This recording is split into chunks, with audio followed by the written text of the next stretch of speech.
இப்போ நீங்கள் பேட்டியுடைய ஆரம்பத்திலே சொல்லியிருந்தீங்க சார், விஜய் மௌனம் இது எப்படி பயமா ராஜதந்திரமா? பயம்தான். சிக்கிட்டமே அப்படின்ற பயம்தான். ராஜதந்திரம் இல்லைன்னா ராஜதந்திரம் இருக்குது.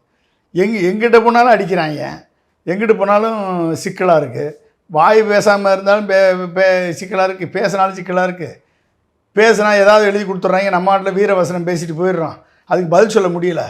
பேசாமல் இருந்தாலும் ஒன்றும் சொல்ல முடியல, என்ன பண்ணுறதுன்னு தெரியல. அப்படின்னா காரணம் என்ன?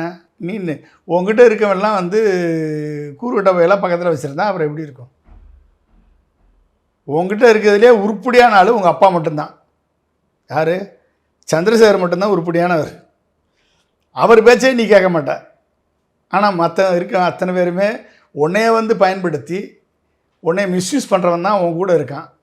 உன்னைய கல்ட்டி ஃபிகர்னு சொல்லி, நீ தான் அடுத்த சீஃப் மினிஸ்டர்னு சொல்லி, உனக்கு போயிருந்தால ஒட்டுமொத்த தமிழகமே இருக்குன்னு சொல்லி உன்னை ஏமாற்றி உன்னை வந்து ஏற்றி வச்சுருக்கான். அது நீ வந்து எலெக்ஷன் வந்த பிறகு தான் தெரியும் நீ யார் என்னன்றது, எப்படிப்பட்ட ஒரு ஆபத்தில் வந்து மாட்டியிருக்கின்றது.